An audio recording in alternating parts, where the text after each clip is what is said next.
Olá! Ao longo de muitos anos como professor e pesquisador, eu vi o machine learning deixar de ser um campo super específico para se tornar uma força que, olha, está moldando o nosso mundo. Hoje, a minha missão aqui é guiar vocês numa jornada, passo a passo, para a gente desmistificar como o modelo de machine learning é criado. Pense nisso como a nossa primeira grande aula, onde a gente vai sair do zero absoluto até ter um modelo funcional. Vamos lá?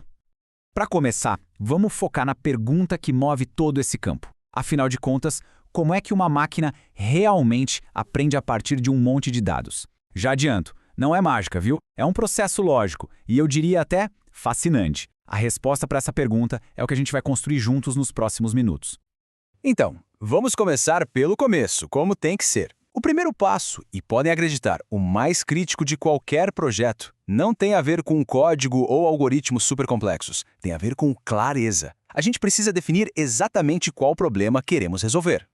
Machine Learning, na sua essência, é uma ferramenta para responder perguntas. E o tipo de pergunta que a gente faz define todo o caminho que vamos seguir. Se a pergunta é de sim ou não, tipo, isso aqui é spam, a gente está falando de um problema de classificação. Agora, se a gente quer prever um número, como o preço desta casa, aí já é um problema de regressão. A pergunta, pessoal, é o nosso mapa. Ok, com a pergunta definida, a gente precisa do nosso ingrediente principal, os dados. Eu costumo dizer que um profissional da área vai passar fácil uns 80% do tempo só aqui, na preparação dos dados. Sabe por quê? Porque um modelo, por mais sofisticado que ele seja, é só um reflexo da qualidade dos dados que alimentam ele. Não tem milagre. O modelo faz uma distinção fundamental. Ele vê o mundo em basicamente dois tipos de dados. De um lado, os dados numéricos, como idade ou temperatura, que tem uma relação matemática clara, né? 30 graus é objetivamente mais quente que 20. Do outro lado, temos os dados categóricos, tipo a cor de um carro ou um código postal. Eles são apenas grupos, rótulos. O CEP 90210 não é numericamente maior que o 10001. São só identificadores de lugares diferentes. É fundamental ensinar o modelo a interpretar cada um desses tipos. E olha, os dados raramente chegam bonitinhos, prontos para usar. Eles precisam ser preparados num processo de 3 etapas. Primeiro, rotular, ou seja, dizer para o modelo qual é a resposta certa para cada exemplo. Segundo, limpar. O mundo real é bagunçado, e os dados também. E terceiro, transformar. A gente precisa converter tudo para um formato numérico que o modelo consiga de fato entender. E quando a gente fala em limpar, estamos falando de encarar a dura realidade. Dados brutos vêm com valores faltando, com informações duplicadas por erro de sistema, com rótulos que alguém colocou errado e com os famosos outliers, sabe, aqueles valores tão absurdamente fora da curva que podem distorcer todo o aprendizado. Pensa só, calcular a renda média de um bairro e, sem querer, incluir a renda de um bilionário. O resultado não serviria para nada. Ignorar essa etapa é a receita certa para um modelo que não funciona. Parte dessa transformação envolve um conceito-chave, a normalização. Imagina que a gente tem dois dados, idade, que vai de 0 a 100, e a renda de uma pessoa que pode ir de 0 a milhões.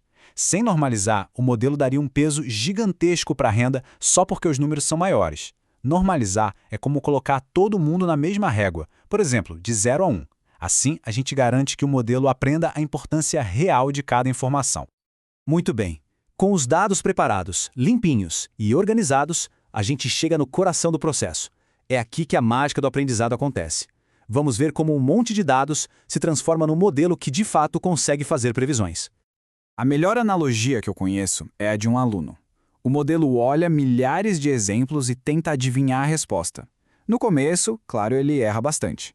Mas a cada erro ele ajusta um pouquinho os seus parâmetros internos, a gente chama de pesos, que é o que determina a importância de cada informação, para tentar acertar da próxima vez. É um processo de tentativa e erro, só que numa velocidade absurda. Em modelos mais complexos como as redes neurais, esse mecanismo de aprendizado tem um nome famoso: retropropagação, ou backpropagation. Pensa nisso como um professor corrigindo uma prova. O processo começa pela resposta final do modelo, mede o quão longe essa resposta está da resposta correta, isso é o erro, e aí ele volta camada por camada, avisando cada neurônio sobre a sua parcela de culpa no erro e como ele precisa se ajustar para melhorar. Hoje em dia, a gente não precisa fazer tudo isso manualmente. O AutoML, ou Machine Learning automatizado, funciona como um super assistente que pode testar vários modelos e parâmetros para a gente. Existem ferramentas bem visuais que não exigem código e são ótimas para começar, e também opções mais avançadas via programação que dão um controle muito maior para quem já tem mais experiência. Certo, o modelo está treinado. Mas como a gente sabe se ele é realmente bom? Ele pode ter ido super bem nos dados de treino, mas o teste de verdade é com dados que ele nunca viu na vida. Chegou a hora da verdade. Para modelos de classificação, o boletim de notas é a chamada matriz de confusão. Ela mostra para a gente os 4 resultados possíveis. Primeiros acertos. Verdadeiros positivos, quando o modelo previu spam e era spam mesmo, e os verdadeiros negativos, quando disse que não era spam e acertou. E aí vem os erros. Falsos positivos, que é quando um e-mail importante vai parar no lixo eletrônico, e os falsos negativos, quando um spam consegue passar pelo filtro. A métrica mais óbvia é a acurácia. Qual a porcentagem total de acertos? É um bom ponto de partida, mas muito cuidado. Imagina que a gente quer detectar uma doença rara que afeta 1% da população. O modelo que sempre diz, não doente, vai ter 99% de acurácia, mas vai ser completamente inútil, concorda? Por isso, a gente precisa de métricas mais espertas. E é aí que entram 2 outras métricas que dão uma visão muito mais completa. A precisão pergunta o seguinte: das vezes que o modelo disse isso é spam, quantas ele acertou? É uma medida da qualidade da previsão. Já o recall, ou revocação, faz outra pergunta. De todos os e-mails que realmente eram spam, quantos o modelo conseguiu encontrar? Isso mede a capacidade de detecção dele. E isso nos leva à pergunta de $1 milhão. Tá, professor, mas qual das duas é mais importante, precisão ou recall? E a resposta, como para muitas coisas na ciência, é depende do contexto. O ponto fundamental é este. A escolha da métrica depende do custo do erro. Se um falso positivo é muito caro, como marcar o e-mail de uma oferta de emprego como spam, a gente otimiza para ter mais precisão. Agora, se um falso negativo é catastrófico, como no exame médico que deixa de detectar uma doença grave, aí o recall se torna a prioridade absoluta. Faz sentido, né? E agora chegamos na parte que, na minha opinião, separa os amadores dos profissionais. Porque, veja bem, construir um modelo que funciona é uma coisa. Agora, construir um modelo que é robusto, confiável e que realmente funciona no mundo real, isso é outra história. A armadilha mais comum de todas se chama overfitting. Sabe aquele aluno que decora as respostas para a prova, mas na verdade não aprendeu o conceito? É exatamente isso. O modelo fica tão, mas tão bom em prever os dados de treinamento que ele acaba memorizando os detalhes e até o ruído, em vez de aprender o padrão geral. Aí, quando chegam dados novos, ele falha miseravelmente porque não sabe generalizar. E aqui vai um princípio que deveria ser escrito na parede de todo laboratório. Um modelo não é objetivo por natureza. Ele é um espelho dos dados que o alimentaram.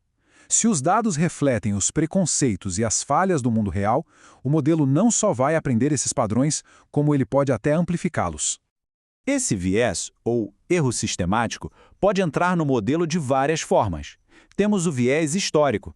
Imagina um modelo de contratação treinado com dados de décadas atrás. Ele pode aprender a preferir homens para cargos de engenharia simplesmente porque, historicamente, era assim. Existem outros tipos, como quando os dados não representam a população real, ou até mesmo quando os próprios desenvolvedores, sem querer, coletam dados que confirmam o que eles já acreditam. E isso nos leva a um ponto super crítico sobre avaliação. Um modelo pode parecer ótimo nas métricas gerais, ter lá seus 95% de acurácia. Mas quando a gente cava um pouco mais fundo, pode descobrir que ele acerta 99% para um grupo majoritário e só 60% para um grupo minoritário. As médias, muitas vezes, escondem falhas bem graves de performance. E assim, a gente completa essa jornada. Vamos da definição do problema até os grandes desafios de implementar isso no mundo real. A pergunta final que fica, então, não é apenas técnica, mas é uma pergunta de aplicação. Agora que a gente entendeu o como se faz, o grande desafio que fica é garantir que esses modelos sejam não apenas precisos, mas também justos, robustos e que sejam usados para o bem,